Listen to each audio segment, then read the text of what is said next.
Olá pessoal, hoje vamos falar sobre cimento. A parte de cimento está dividida em duas aulas. A primeira parte eu vou tratar sobre produção e composição do cimento. E na segunda etapa, na segunda parte, eu vou tratar das propriedades e da classificação dos cimentos aqui no Brasil.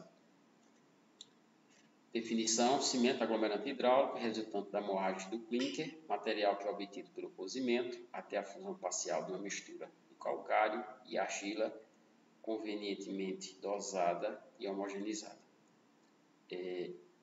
Esse clinker ele é formado a partir da mistura, como está aí na definição, do calcário, carbonato de cálcio, mais uma fonte de argila. Essa argila ela contribui com a sílica e alguns outros materiais como alumínio, ferro, sódio e potássio. O cimento, após o cozimento, é feita a adição de sulfato de cálcio na forma de gipsita, na forma de sulfato de cálcio desidratado, em proporções adequadas para regularizar a pega. O clinker moído, ao ser misturado com a água, ele tem um tempo de pega muito pequeno, o que poderia inviabilizar o uso do cimento em muitas aplicações. Então, o sulfato de cálcio é usado como elemento para regularizar essa pega. Sendo em seguida feita a moagem para a obtenção do cimento Portland. Cimento Portland tradicional, que assim a gente conhece. Algumas definições de norma: cimento aglomerante hidráulico constituído em sua maior parte de silicatos e aluminatos de cálcio. Ou cimento Portland, que é o cimento que a gente tem comercialmente, aglomerante hidráulico artificial obtido pela moagem do clinker Portland, sendo geralmente feita a adição de uma ou mais fontes de sulfato de cálcio, assim como foi mostrado nas transparências iniciais. Aqui está uma imagem que de certa forma ilustra a produção do cimento. Então, inicialmente é colocado o calcário, geralmente as fábricas se instalam na jazida de calcário, feita a adição de argila e muitas das vezes essa argila ela fornece a sílica. Entretanto, esse material ele pode ter alguma deficiência de ferro, de alumínio, que também são importantes para a produção de cimento.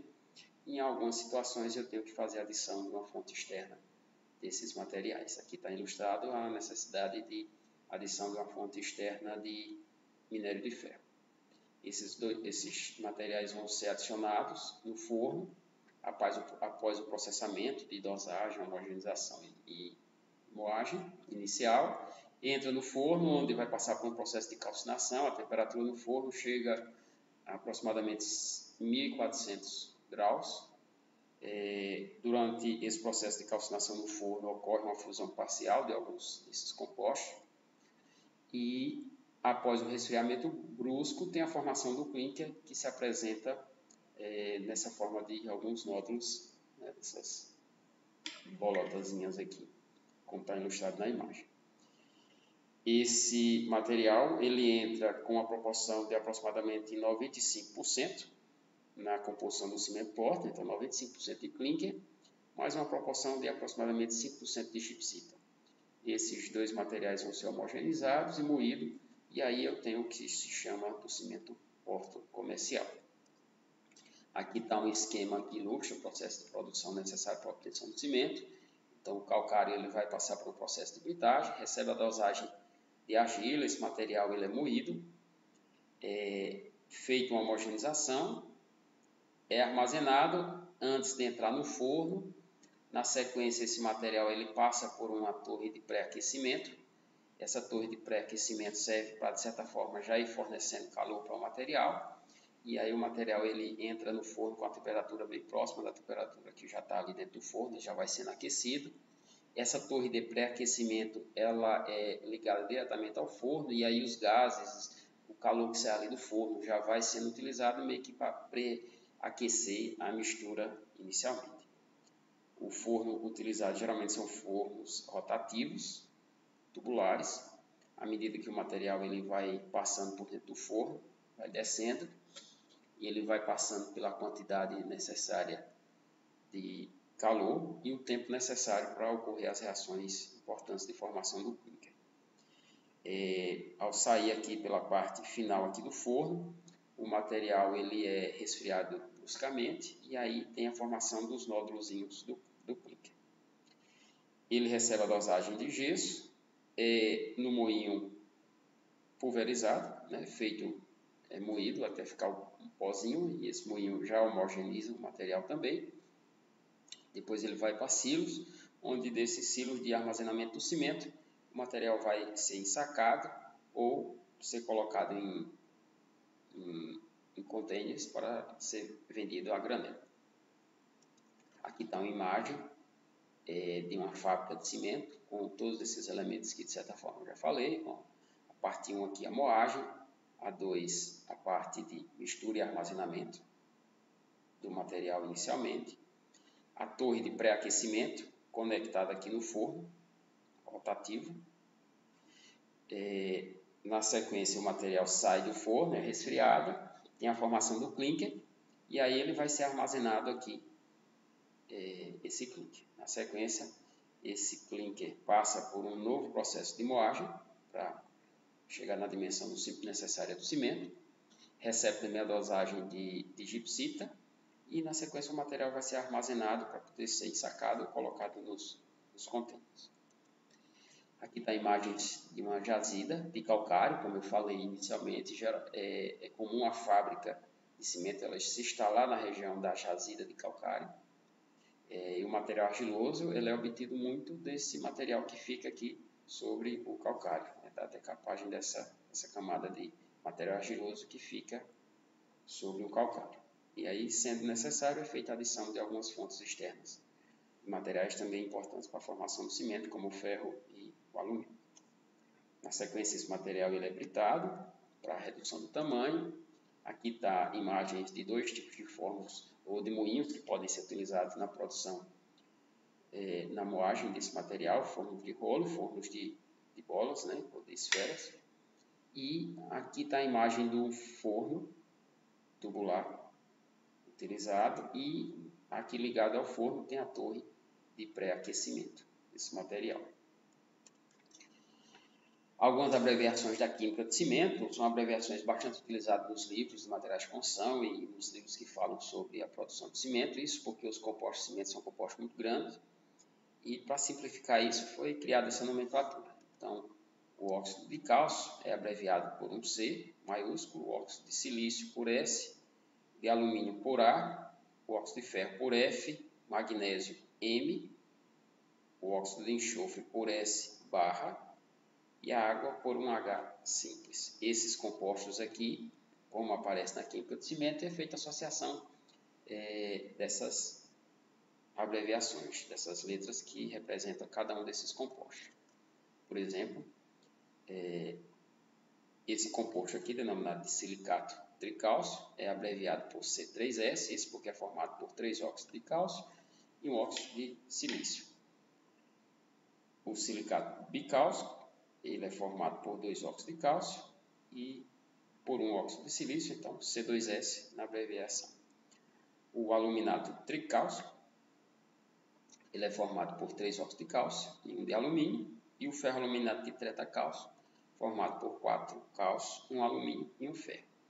Então, na química de cimento, essas são as abreviações para esses compostos. Esses compostos estão aqui listados por serem exatamente os compostos que constituem ali o cimento após o processo de homogeneização, mistura e calcinação no forno. Ao sair do forno, se eu fizer uma análise do clinker que ali foi formado, eu vou ter a presença potencialmente desses 4 compostos. E assim eles são definidos como os compostos potenciais que formam ali o meu clinker. Certo? Nos livros de materiais de construção, esses compostos muitas das vezes são tratados pela abreviação, na forma de C3S, C2S, C3A e C4AF. Os silicatos, como o C3S e o C2S, como os compostos potenciais, o C3S está constituindo ali no meu cimento em torno de 20% a 70%, o C2S de 10% a 50%, o C3A de 5% a 20% e o C4AF de 5% a 15%. Então, percebe que o C3S geralmente é o composto mais presente, na sequência o C2S, e C3A e C4AF em proporções muito próximas. Outras impurezas também podem estar ali, também devido à matéria-prima que foi usada e à calcinação no forno, como óxido de cálcio, óxido de magnésio e alguns álcools na forma de sódio e potássio, fruto ali da matéria-prima que foi utilizada. Mas esses compostos em menores proporções na composição do cimento. Falando um pouco da hidratação, diferente dos outros aglomerantes que a gente estudou na disciplina, como a cal e o gesso, que geralmente tem a presença de um único elemento, como o caso da cal, que tem apenas o óxido de cálcio ou o hidróxido de cálcio, e o gesso, que é formado basicamente pelo hemidrato ou sulfato de cálcio hemidratado. O cimento ele é tratado pela composição desses 4 elementos potenciais. Esses 4 elementos eles vão ser decisivos no processo de hidratação do cimento e das propriedades de interesse do cimento. É comum tratar do ponto de vista da hidratação a partir do estudo de qual o comportamento de cada um desses compostos potenciais quando ele entra em contato com a água. De um modo geral, a hidratação ocorre a partir do momento que o material ele entra em contato com a água, que ocorrem algumas reações químicas. Essas reações, durante o processo de hidratação, vão ocorrendo da superfície mais externa das partículas para a parte mais interna, à medida que o material vai entrando em contato com a água. Outra característica também é uma reação exotérmica, não chega a liberar grandes quantidades de calor que chega a provocar algum acidente. Entretanto, do ponto de vista da tecnologia de concreto, de aplicação desse material, requer alguns cuidados, tendo em vista que, principalmente em situações onde se trata de grandes volumes de concreto, grandes volumes de aplicação do cimento, esse calor liberado pode provocar algumas diferenças de gradiente térmico ao longo da peça que está sendo concretada e, com isso, gerar algumas fissuras inconvenientes para o desempenho desse material. Então, durante essa etapa, se tratando de grandes volumes, existe a necessidade de ter bastante cuidado com o calor liberado durante o processo de reação de hidratação. E com isso, minimizar esse risco de retração que ocorre durante esse processo de hidratação. A hidratação, como eu já falei, ela é tratada a partir da hidratação de cada um desses compostos iniciais. Eles são decisivos para a definição de algumas propriedades do cimento. A hidratação de cada um desses compostos eles têm influência direta em algumas propriedades, como pega, no próprio calor de hidratação, como eu já falei, na resistência a sulfatos, na resistência mecânica do material, na reação com aditivos químicos e adições minerais e na durabilidade em ambientes agressivos. Cada um desses compostos, cada composto, tem composto que interfere mais no processo de pega do que outro, tem composto que pouco contribui para a pega, tem compostos que liberam mais calor de hidratação e compostos que liberam menos calor de hidratação, tem composto que gera produtos de hidratação que são mais suscetíveis à ação de águas sulfatadas e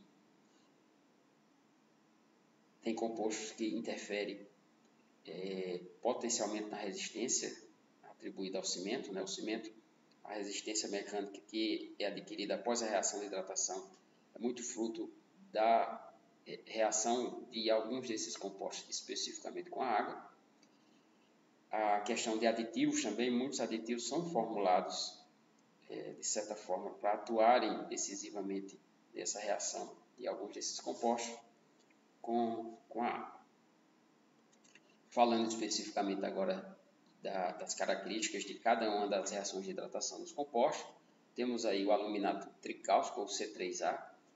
Inicialmente, o que ocorre, esse C3A, na presença da gipsita, que foi adicionada durante o processo de hidratação, e no processo de formação do cimento, durante o processo de produção. Então, ao entrar em contato com a água, existe a reação preferencial desse composto com a gipsita, formando inicialmente trigita e liberando calor, por se tratar também de uma reação exotérmica. Após essa reação se consumir preferencialmente, parte do C3A que sobrou ainda da reação com a gipsita vai hidratar e vai gerar esse composto e liberar calor. As características dessa reação, pode-se dizer que inicia a reação de hidratação em alguns minutos após o amassamento, após a mistura com a água. É um dos compostos que mais contribui para a pega do cimento, pelo processo de endurecimento e enrijecimento nas idades iniciais, nos instantes iniciais. Daí a necessidade de se adicionar gipsita, que é exatamente para controlar um pouco esse processo de pega, de enrijecimento que o C3A dá durante o seu processo de hidratação. Outra característica também é que desenvolve pouca resistência inicial, esse composto pouco contribui para a resistência mecânica do material. Libera grande quantidade de calor, então quando se fala de calor de hidratação é um composto que tem que ficar esperto quanto ao seu teor na formação do cimento. A nosso favor está o fato de que é um composto que não tem tanta proporção na composição do cimento, entretanto a quantidade de calor que é liberada é alta, o que pode ser preocupante. Então, numa situação de se produzir um cimento com baixo calor de hidratação, uma das alternativas é tentar baixar um pouco o teor de C3A. Gera produtos de hidratação que são sensíveis à ação de ambientes contendo sulfato. Então, esse composto que gera aqui no seu processo de hidratação que é tringita é um composto que em águas sulfatadas ou em ambientes sulfatados pode ser problemático. Lá na frente a gente vai tratar melhor sobre isso. O ferro aluminado tetracálcico, ou C3 ou C4AF, que diga, ele vai hidratar, né? As características da sua reação de hidratação. Também se inicia a hidratação em alguns minutos após o amassamento. Desenvolve pequena resistência inicial, também é um composto que pouco contribui para a resistência. Tem pega e endurecimento semelhantes ao C3A, libera pouco calor de hidratação, né? É uma vantagem dele em relação ao C3A. Gera produtos de hidratação que oferecem uma boa resistência ao ataque de águas agressivas, principalmente em relação ao C3A. O silicato de cálcio, ou C3S, ele na presença de água, ele gera o CSH durante o processo de hidratação, que é o silicato de cálcio hidratado, e também gera hidróxido de cálcio durante o seu processo de hidratação. Mais calor por também se tratar de uma reação exotérmica. As características dessa hidratação: inicia a reação de hidratação em poucas horas após a mistura com a água. Também tem uma interferência no processo de pega, né, do cimento. Tem pega e endurecimento rápido, semelhante ao C3A. Desenvolve elevada resistência inicial. Falou em resistência, esse é um dos compostos que mais contribui para a resistência, principalmente nas idades iniciais, né? Falou de resistência inicial, esse é o composto que tem maior interferência. Ao se produzir um cimento de alta resistência inicial, provavelmente é um composto que deve ser pensado em aumentar durante o processo de produção. Libera grande quantidade de calor de hidratação, em torno de 120 calorias por grama. Pode-se imaginar que é uma quantidade pequena de calor em relação ao C3A. Entretanto, é interessante lembrar que é um dos compostos mais presentes na formação do cimento. Então, esse valor chega a ser problemático em função do teor de material de C3A aqui, que compõe a maioria dos cimentos. Gera produtos de hidratação que contribuem para a resistência e a durabilidade do concreto. Esses dois compostos aqui presentes, principalmente o CSH, é um dos compostos mais duráveis e que mais contribui para o desempenho mecânico dos produtos cimentícios. Agora, nós temos aqui a hidratação do silicato bicálcico, ou C2S. O C2S também vai reagir com a água no processo de hidratação e vai formar CSH e hidróxido de cálcio também. Por ser uma reação exotérmica, ela libera calor. Aqui estão algumas características dessa reação. Inicia a reação de hidratação lentamente após alguns dias. Tem pega e endurecimento também lentos, também fruto desse processo de hidratação ser mais lento. Desenvolve elevada resistência a longo prazo. É um composto interessante quando se pensa em grande resistência a longo prazo. Também é um dos compostos que mais contribui para a resistência mecânica do cimento. tem a vantagem de ser um composto que libera pouca quantidade de calor de hidratação, em torno de 60 calorias por grama, metade do que gera o C3S, com a vantagem também de ser um composto com bastante percentual na formação do cimento. É um composto interessante durante a fabricação do cimento, quando se deseja produzir, por exemplo, cimentos de baixo calor de hidratação, entretanto que tem uma boa resistência a longo prazo. Como eu falei na transparência anterior, o cimento com maior teor de C3S fornece um cimento de alta resistência inicial, entretanto, eu posso ter uma quantidade de calor de hidratação liberada que não se torna interessante para a utilização desse cimento em obras com grande volume de concreto a ser executado.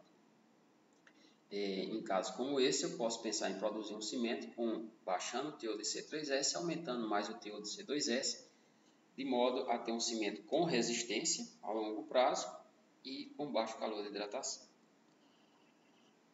A reação de hidratação do C2S também gera produtos de hidratação que contribuem para a resistência e a durabilidade do concreto ou de misturas com cimento, tendo em vista que no seu processo de hidratação é formado o CSH e o hidróxido de cálcio, que é o CH, que é o mesmo dos produtos gerados na hidratação do C3S.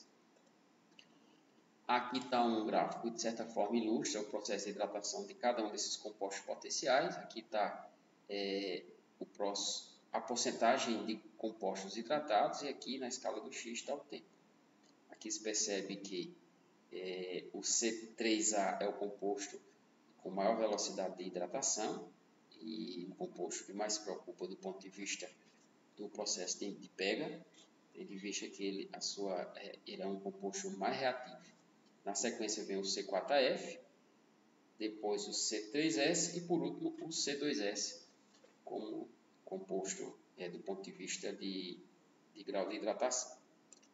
Aqui está uma outra imagem, um gráfico que ilustra o ganho de resistência de cada um desses compostos ao longo do tempo, certo? Onde se percebe que o C3A e o C4F são os compostos que menos contribuem para essa propriedade e o C3S e o C2S como os compostos que mais contribuem. Aqui ilustra o que já foi falado anteriormente, o C3S do ponto de vista de ganho de resistência inicial nos primeiros instantes, nos primeiros dias ali, é o composto que mais contribui para essa propriedade.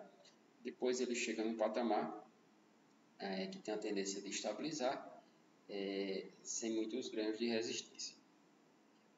O que ilustra aqui que a taxa de crescimento dessa propriedade é muito alta durante o processo de hidratação desse composto. Já o C2S, a taxa de ganho de resistência ela é menor, né? Entretanto, o valor de resistência ela chega a valores a longo prazo da ordem do que se chegaria com o C3S. Então, os dois compostos são os dois compostos que mais contribuem para a resistência mecânica do cimento, sendo que em instantes diferentes. O C3S nas idades iniciais e o C2S em idades mais tardias.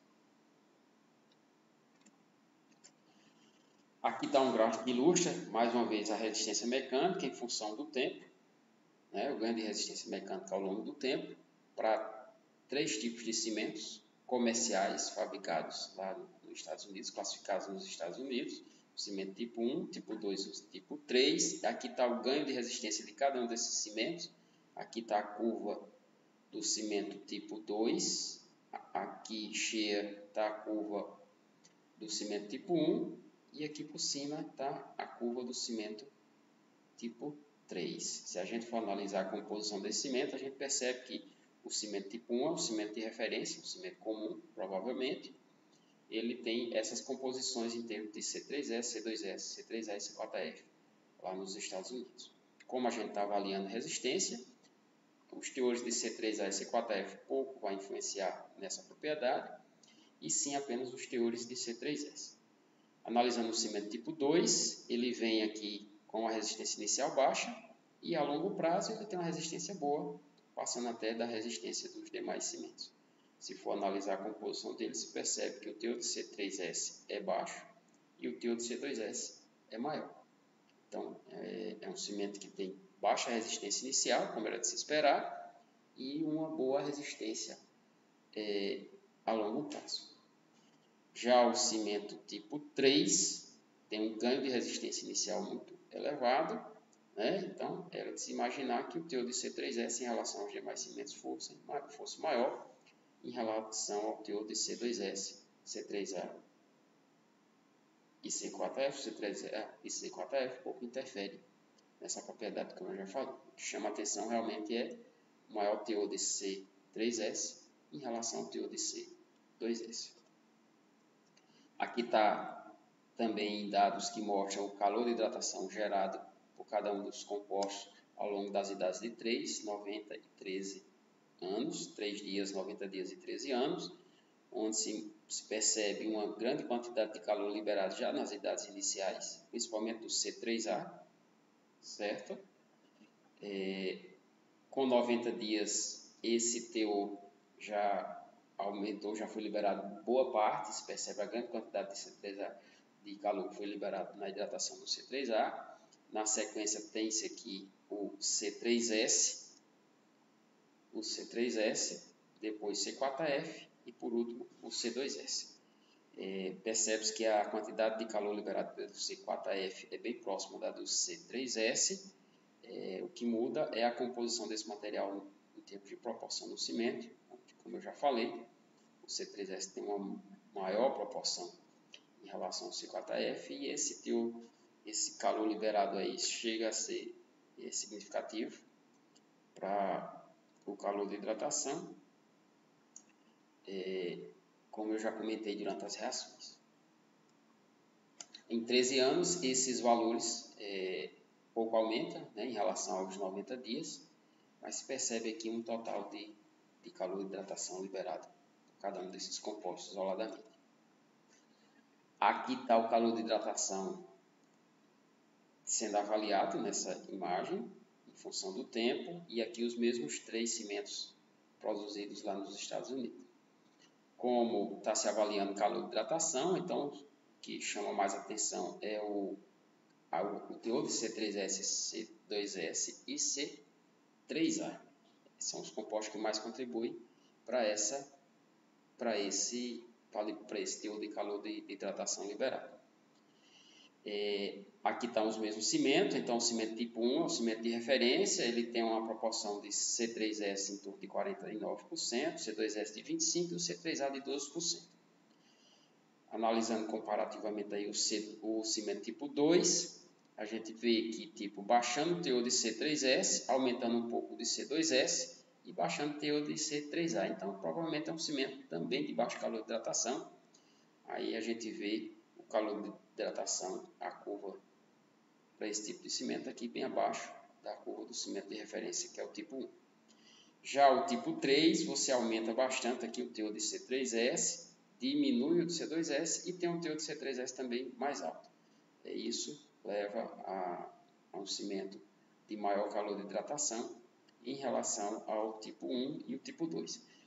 Então é um cimento que tem, como a gente já viu anteriormente, uma resistência inicial alta, entretanto tem um calor de hidratação também alto.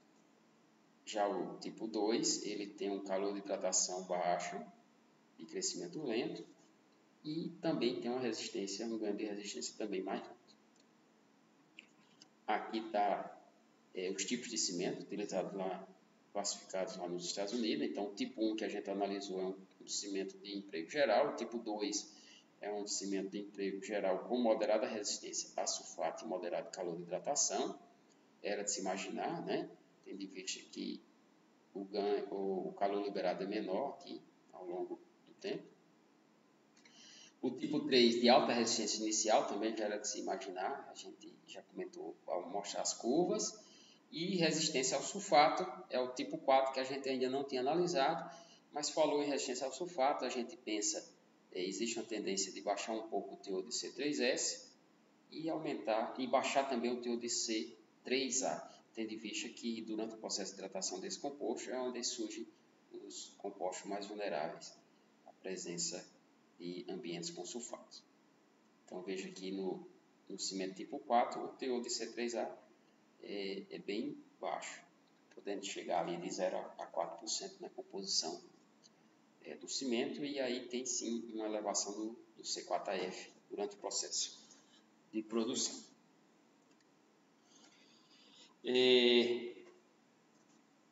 O cimento, então, potencialmente ele é formado pelos compostos C3S, C2S, C3A e C4F. Após a hidratação desses compostos, eu vou ter agora alguns tipos de sólidos presentes na pasta de cimento endurecido, que é fruto do processo de hidratação de cada um desses compostos potenciais. Se eu pegar um saco de cimento antes da hidratação, tirar uma amostra lá e fazer uma análise, eu vou encontrar potencialmente a composição do cimento formado por esses compostos aí que eu acabei de mencionar, C3S, C2S, C3A e C4F. Se eu submeter esse material a um processo de hidratação, agora eu vou ter baixíssimos teores desses compostos, talvez fruto de algum processo de hidratação que não foi completo. Então a tendência é que eu tenha muito pouca presença de materiais não hidratados e potencialmente agora eu vou ter compostos hidratados, formados aí pela reação de hidratação de cada um desses compostos potenciais. De um modo geral, um dos compostos que tem maior presença na formação na pasta de cimento endurecido é o silicato de cálcio hidratado, ou CSH, como eu já falei. Ele é formado na hidratação do C3S e do C2S. Ele constitui de 50% a 60% do volume de sólido da pasta endurecida. Composto mais importante na definição das propriedades mecânicas da pasta, né, principalmente resistência mecânica, e também é um composto também mais resistente a ambientes agressivos. A imagem dele no microscópio eletrônico de varredura, ele fornece essa imagem desse material com essa forma mais esponjosa distribuída ao longo da matriz de cimento endurecido. O hidróxido de cálcio é outro composto também formado no processo de hidratação do C3S e C2S, possui uma forma estequiométrica bem definida, constitui de 20% a 25% do volume de sólidos nessa pasta endurecida, tem forma de prismas hexagonais, aqui pela micrografia a gente consegue perceber aqui esses prismas que são inseridos dentro aqui da matriz de cimento endurecido, onde a gente vê aqui também a presença do silicato de cálcio hidratado, do CSH. Então, esse hidróxido de cálcio ele está inserido aqui dentro desse silicato de cálcio aqui hidratado, como apresenta na imagem. Ele tem a menor resistência mecânica do que o CSH, apresenta solubilidade maior do que o CSH na água, né? Então é um ponto desfavorável ao hidróxido de cálcio. É um material facilmente lixiviado na presença de água, certo? Entretanto, ele é um material interessante para manter o ambiente da pasta de cimento endurecido um ambiente alcalino, com a reserva alcalina que de certa forma ajuda a proteger a barra de aço de um processo de corrosão. Diante dessa maior solubilidade do material em relação ao CSH, ele tem uma menor durabilidade em ambientes agressivos, como águas ácidas ou ambientes ácidos e sulfatados. O sulfoluminato de cálcio é outro composto presente na pasta de cimento endurecido, constitui de 15% a 20% do volume de sólidos na pasta endurecido, tem menor proporção em relação ao CSH e o hidróxido de cálcio. Durante o primeiro estágio da hidratação, o composto é denominado de entrigita. Se vocês estão lembrados, ele é formado durante o processo de hidratação do C3A, certo? Fruto ali da reação do C3A com o sulfato de cálcio hidratado, ou a gipsita, mais a água. Então ele é formado, essa entrigita, ela tem a forma de cristais prismáticos aciculares, aqui na imagem, essas agulhinhas aqui na micrografia, é a entrigita, certo? No primeiro instante é formada a entrigita e depois de um certo tempo, essa entrigita ela se converte para uma outra estrutura conhecida como monossulfato hidratado, que é essa estrutura em forma de placas hexagonais. A presença desse material torna o concreto vulnerável a ataques por ambientes sulfatados. Então, por isso, a necessidade de, ao se produzir um cimento mais resistente a esses ambientes, existe uma tendência de se reduzir o teor de C3A, que é para minimizar a presença desses compostos. Aqui está uma curva que, de certa forma, ilustra a velocidade de formação desses produtos hidratados. Então, a partir do momento que o cimento entra em contato com a água, começa a se formar a etringita, isso fruto do composto que é mais reativo, que é o C3A, né? A reação do C3A com a gipsita e a água durante a hidratação dele, gera a formação dessa etringita, então ele tem uma tendência inicial, logo nos primeiros instantes, de aumento do teor de etringita na composição da pasta de cimento endurecida. Na sequência, como essa etringita ela vai se transformar em monossulfato depois de alguns dias, essa etringita começa a diminuir o seu teor na composição ali da pasta de cimento endurecida e o monossulfato tende a aumentar. Isso fruto da conversão dessa etringita em monossulfato. Na sequência, o outro composto que vem, logo sendo formado, é o hidróxido de cálcio. Já também em alguns minutos ali, o hidróxido de cálcio já começa a se formar e tende a aumentar até que a reação se processe e o material ele tende a estabilizar o seu teor aqui na composição do cimento. E na sequência, após algumas horas aí, o CSH, o silicato de cálcio hidratado, é o outro composto potencial ali da pasta endurecida que também começa a ter seu teor aumentado e vai até se estabilizar à medida que a hidratação vai se concluindo.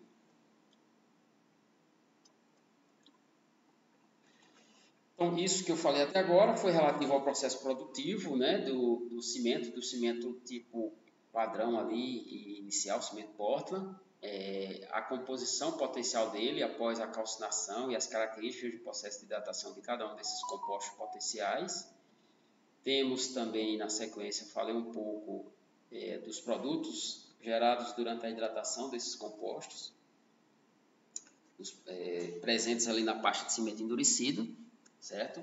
Agora eu vou falar um pouco sobre adições pozolânicas, tendo em vista que boa parte dos cimentos hoje em dia produzidos no Brasil, eles são fruto do processo produtivo da adição de materiais pozolânicos em si. O que seriam esses materiais pozolânicos? O que a gente vai tratar nessa parte da aula. Então, atualmente, grande parte dos cimentos, tanto nacionais como estrangeiros, são produzidos com adições minerais com propriedades pozolânicas. Essas adições atuam resolvendo problemas ambientais, isso porque na maioria das vezes vocês vão ver que boa parte desses materiais pozolânicos são materiais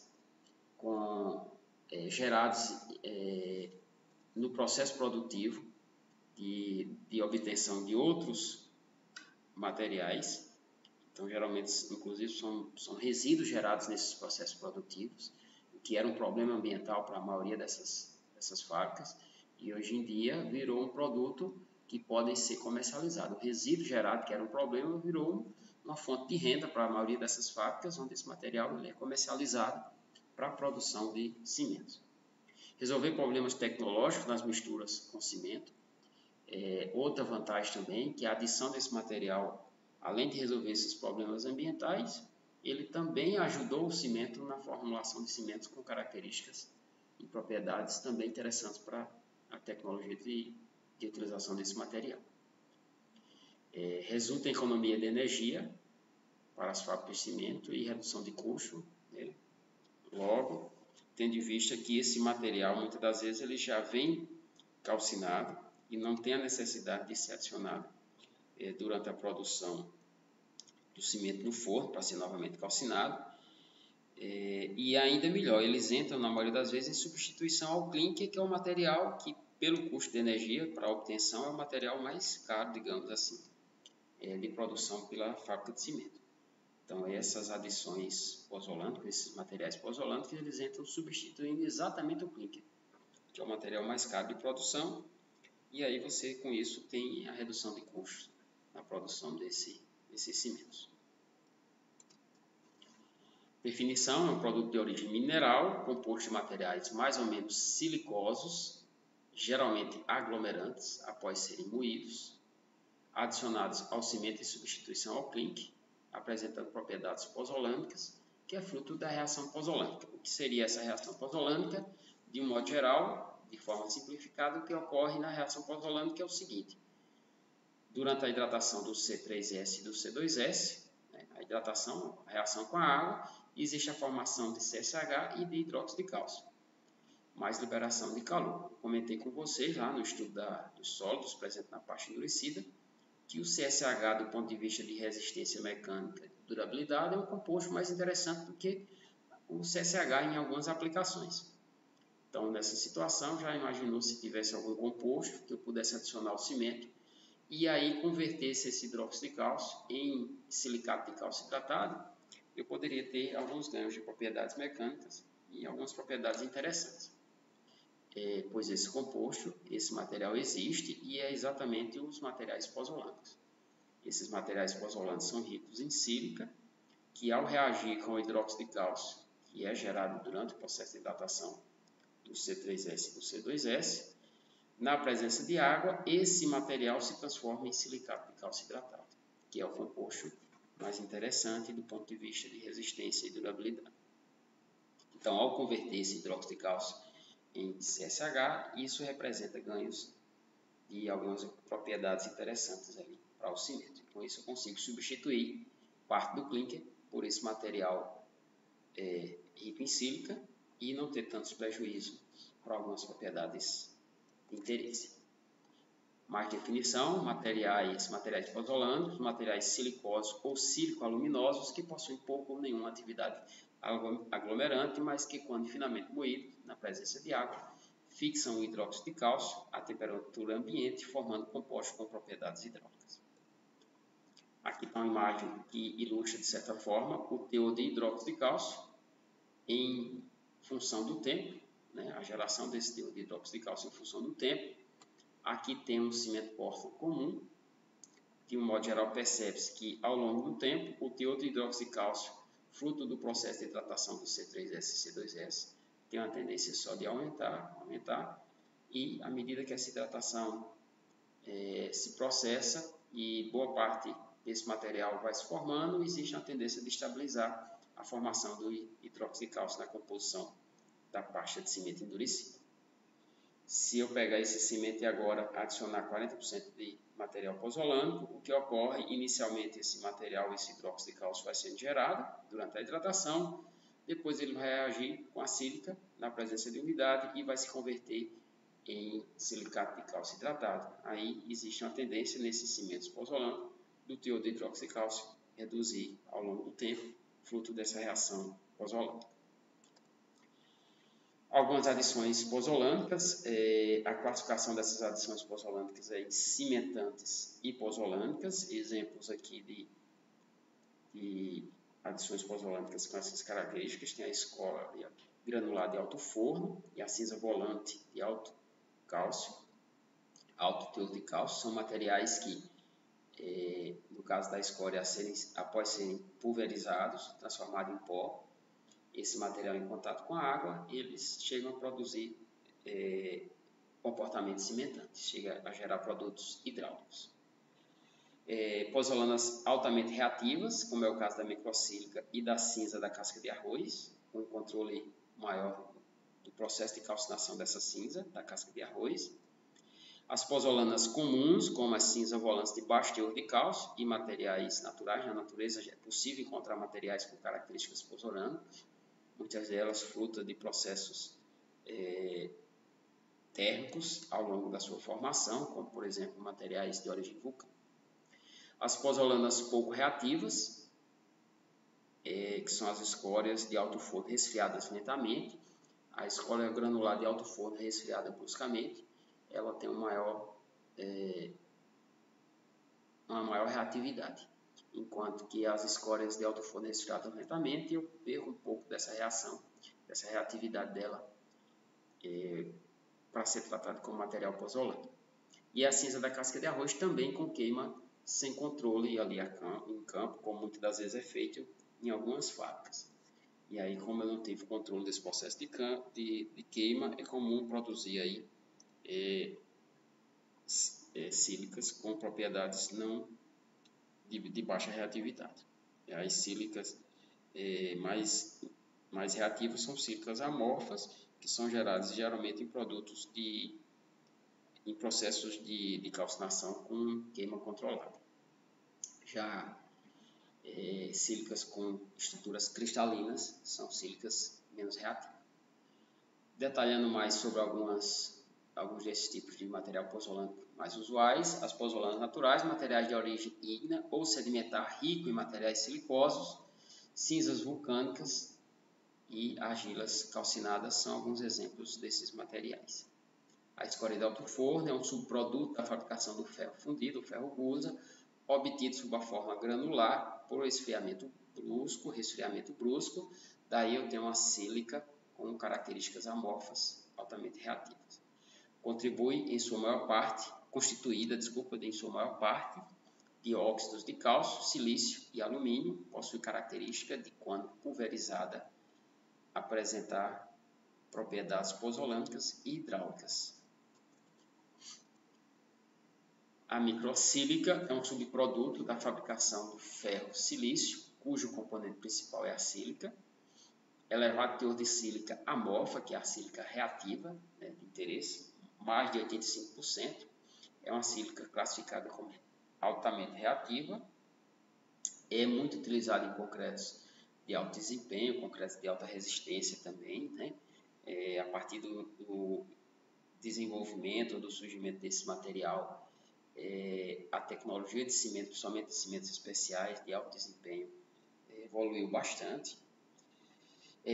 Altamente fina, a área específica é da ordem de 25.000 metros quadrados por quilo, um dos materiais mais finos ali utilizado na produção de concretos. Não necessita ser moído, esse material já é um subproduto obtido na fábrica, na produção do ferro silício, já com a granometria adequada para seu uso, não sendo necessário moer. A cinza da casca de arroz é um subproduto do beneficiamento do arroz, muitas das vezes esse material como material combustível em termoelétricas, e daí vem boa parte da cinza da casca de arroz com um elevado teor de sílica amorfa, o material mais interessante para ser utilizado como material pozolânico. Em situações onde a queima e resfriamento ocorre com controle, pode ser obtido material com teor de sílica reativa ainda acima desses teores. Necessita ser moída, entretanto, não é necessário um consumo muito grande de energia nesse processo de moagem, um material que tem uma dureza relativamente baixa. Ele precisa ser moído para poder ativar mais ainda a atividade pozolânica dele e favorecer a reação pozolânica. A cinza volante, geralmente gerada ali em usinas termoelétricas a partir da queima do carvão mineral, partículas esferas lisas, extremamente finas, com elevado teor de sílica amorfa. A dimensão da partícula já é do tamanho do cimento, ali da ordem do tamanho do cimento. Também não tem necessidade, por isso, de ser moída. É um material que já pode ser utilizado direto na produção de cimento. Aqui está a imagem que, de certa forma, ilustra a dimensão desses materiais. Aqui tem 3 materiais, a microsílica, a cinza volante e a cinza da casca de arroz. Aqui nós temos, pela escala, pegar o diâmetrozinho de uma esfera dessa de microsílica, a gente tem 0,1 micrômetros, e aqui ao lado a cinza volante também com características de se apresentar como algumas esferazinhas. Pegando a mesma escala, ela já representa aqui 10 micrômetros. Então, percebe-se que a microsílica realmente é com um diâmetro bem menor do que a cinza volante, que tem um diâmetro da ordem ali dos cimentos comuns. Já a cinza da casca de arroz tem essa estrutura aqui, daí a necessidade de se moer esse material para poder favorecer a reação pozolânica. Aqui está uma curva granométrica desses materiais, que de certa forma dá para ter uma ideia da distribuição dos grãos e da faixa granométrica onde eles se encontram. Aqui a porcentagem passante acumulada desse material e aqui o diâmetro das partículas que constituem cada um desses compostos. Perceba que a microsílica, a gente tem grãos aqui entre a faixa aproximadamente de 0,2 a 0,02 micrômetros, e já os cimentos, a maioria dos cimentos, a cinza volante, já tem os grãos ali entre 100 e 1 micrômetro.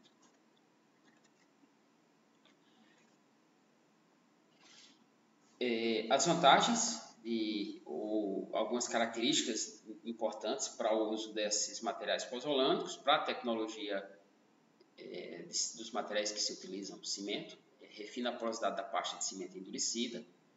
Geralmente são materiais mais impermeáveis, né? Isso de certa forma aumenta a impermeabilidade das pastas de cimento ou dos materiais que utilizam cimento. Aumenta a durabilidade em meios agressivos, indicada na maioria das vezes os cimentos pozolantes para ambientes marinhos e para ambientes sulfatados, são cimentos que apresentam maior resistência a essa situação. Aqui não está ilustrado também, mas também esses cimentos são cimentos mais indicados para ambientes contendo agregados com potencial de reação álcool agregado, então também são os cimentos mais indicados para essas situações. Pode diminuir o calor de hidratação, também é um tipo de cimento bem indicado para situações onde se necessita cimentos com baixo calor de hidratação. Como pontos ali que devem ser levados em consideração é o fato, assim, não chega a ser talvez uma desvantagem, a questão de saber como lidar com isso, a questão de diminuição da resistência em idades iniciais. Os cimentos pozolantes, de um modo geral, têm uma tendência de ter resistências iniciais menores. Entretanto, a longo prazo, essa resistência ela é compatível com os cimentos comuns.